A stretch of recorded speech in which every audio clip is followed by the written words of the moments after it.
Hi hello friends, ನಾವಿವತ್ತು ಮೊಟ್ಟೆ ಫ್ರೈನ ಹೇಗೆ ಮಾಡೋದು ಅಂತ ನೋಡೋಣ ಬನ್ನಿ.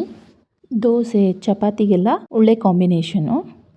ಮೊಟ್ಟೆಯನ್ನು 20 ನಿಮಿಷ ಸ್ವಲ್ಪ ಉಪ್ಪು ಹಾಕಿ ನೀರಿನಲ್ಲಿ ಬೇಯಿಸಿ, ಕಾದಿರುವ ಎಣ್ಣೆಗೆ ಈರುಳ್ಳಿ, ಶುಂಠಿ ಬೆಳ್ಳುಳ್ಳಿ ಪೇಸ್ಟನ್ನು ಹಾಕಿ ಚೆನ್ನಾಗಿ ಕೆಂಪಗಾಗೋವರೆಗೂ ಹುರಿಯಿರಿ.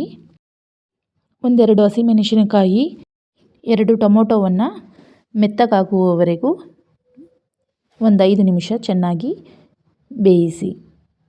ಗರಂ ಮಸಾಲ, ಖಾರದ ಪುಡಿ, ಅರಿಶಿಣ, ಪೆಪ್ಪರ್ ಪೌಡರನ್ನು ಹಾಕಿ ಚೆನ್ನಾಗಿ ಮೆತ್ತಗಾಗೋವರೆಗೂ ಬೇಯಿಸಿ. ಸ್ವಲ್ಪ ಡ್ರೈ ಎನಿಸಿದರೆ 1-2 ಸ್ಪೂನ್ ನೀರನ್ನು ಹಾಕಿಕೊಂಡು ಚೆನ್ನಾಗಿ ಮೆತ್ತಗಾಗೋವರೆಗೂ ಬೇಯಿಸಿ. ಕೊತ್ತಂಬರಿಯನ್ನು ಉದುರಿಸಿ, ರುಚಿಗೆ ತಕ್ಕಷ್ಟು ಉಪ್ಪನ್ನು ಹಾಕಿ ಬೇಯಿಸಿ ಕಟ್ ಮಾಡಿರುವಂತಹ ಮೊಟ್ಟೆಯನ್ನು ಹಾಕಿ ನಿಧಾನವಾಗಿ ಮಿಕ್ಸ್ ಮಾಡಿದರೆ ರುಚಿಕರವಾದಂತಹ ಮೊಟ್ಟೆ ಫ್ರೈ ತಿನ್ನಲು ರೆಡಿಯಾಗಿದೆ. ಇಂತಹ ಇನ್ನಷ್ಟು ರೆಸಿಪಿಗಳಿಗಾಗಿ ಶಾನ್ ಕಿಚನ್ಸ್ ವರ್ಲ್ಡನ್ನು ಫಾಲೋ ಮಾಡಿ. Thank you.